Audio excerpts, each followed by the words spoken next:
সমাজের বড় মা বীণাপানি দেবী তিরোধান দিবস। সোশ্যাল মিডিয়ায় পোস্ট মমতা বন্দ্যোপাধ্যায়ের, মতুয়া আবেগ উস্কে দেওয়ার চেষ্টা।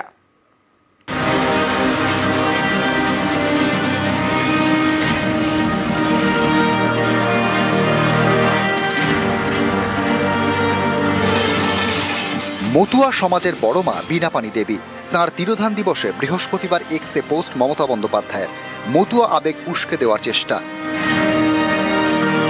এক্সে মমতা বন্দ্যোপাধ্যায় লিখেছেন, সমগ্র মতুয়া সমাজের এবং মতুয়া মহাসংঘের বড় মা বীণাপানি দেবীর তিরোধান দিবসে তাকে বিনম্র শ্রদ্ধা ও প্রণাম। তিনি আরও লিখেছেন, কেন্দ্রের বিজেপি সরকারের চক্রান্তে আজ এক অস্থির ও বিভ্রান্তিকর পরিস্থিতিতে মতুয়া ভাই বোনদের ঠেলে দেওয়া হয়েছে। নাগরিকত্ব দেওয়ার নামে রাজনীতির খেলা চলছে। তাদের পরিচয় নিয়ে প্রশ্ন তোলা হচ্ছে। এসআইআর করে ইচ্ছে করে ভোটার তালিকা থেকে তাদের বাদ দেওয়া হচ্ছে। যারা এদেশের নাগরিক, যাদের ভোটে সরকার নির্বাচিত হয়, আজ তাদের নতুন করে নাগরিকত্ব দেওয়ার নামে অনিশ্চয়তার মুখে দাঁড় করানো হচ্ছে। এই অন্যায় আমরা মেনে নেব না। মতুয়া ভাই বোন সহ বাংলার মানুষের অধিকার কেড়ে নেওয়ার যে চেষ্টা চলছে, তার বিরুদ্ধে আমাদের লড়াই চলবে। বাংলার মানুষের গায়ে কোনো আঁচ পড়তে দেব না। এই বিশেষ দিনে এ আমার অঙ্গীকার। মতুয়া সম্প্রদায়কে চিরকাল ভালোবাসেন, শ্রদ্ধা করেন মমতা বন্দ্যোপাধ্যায়। বড় মা বীণাপানি দেবীকে মায়ের মতো তিনি দেখেন।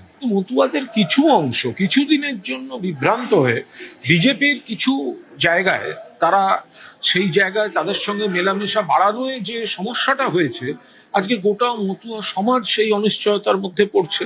সেইখানে মমতা বন্দ্যোপাধ্যায় আগেও তাদের পাশে ছিলেন, আজও পাশে আছেন। যে ভারতের নাগরিক তার নাম বাদ যাবে না, আর যারা বাংলাদেশ থেকে এসেছেন হিন্দু, তাদের জন্য সিএ পারিত হয়েছে, সেখানে নাম রেজিস্ট্রি করতে হবে, সেটাই প্রমাণপত্র। যারা করেননি, টিএমসির কথা শুনেছেন, তারা সমস্যায় পড়ছেন, একটু কারো নাম বাদ যাবে।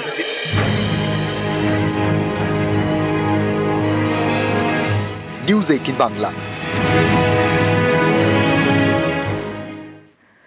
গত ডিসেম্বরে ঘরে ফিরেছেন বীরভূমের সোনালী খাতুন। এখনো বাংলাদেশে আটকে সুইটি বিবি। প্রথম ভোটার তালিকায় সেই সোনালী এবং সুইটির মায়ের নাম বাদ এখনো বিচারাধীন বলে অভিযোগ। আর এ নিয়েই পরিবারে উদ্বেগ।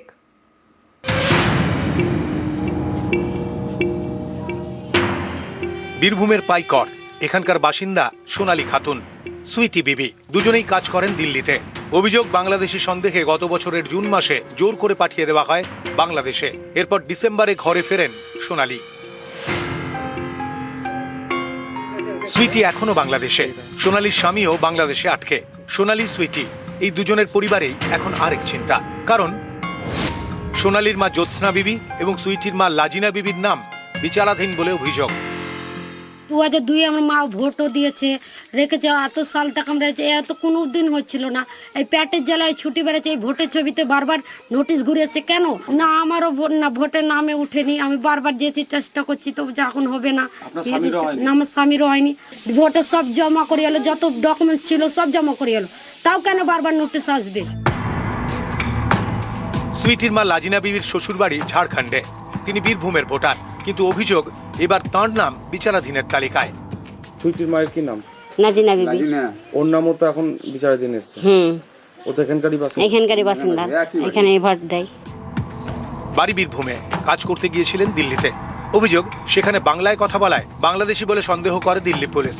গত বছরের জুন মাসে আটক করে অন্তঃসত্ত্বা সোনালী খাতুন সহ 3 পরিযায়ী শ্রমিককে। তাদের সঙ্গে ছিল 3 নাবালক। অভিযোগ, 6 জনকে জোর করে পাঠিয়ে দেওয়া হয় বাংলাদেশে। ডিসেম্বরে দেশে ফেরেন সোনালী এবং তাঁর ছেলে, বাকিরা এখনো বাংলাদেশে।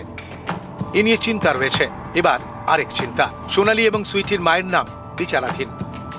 বীরভূম থেকে অক্ষয় ধীবর, নিউজ 18 বাংলা।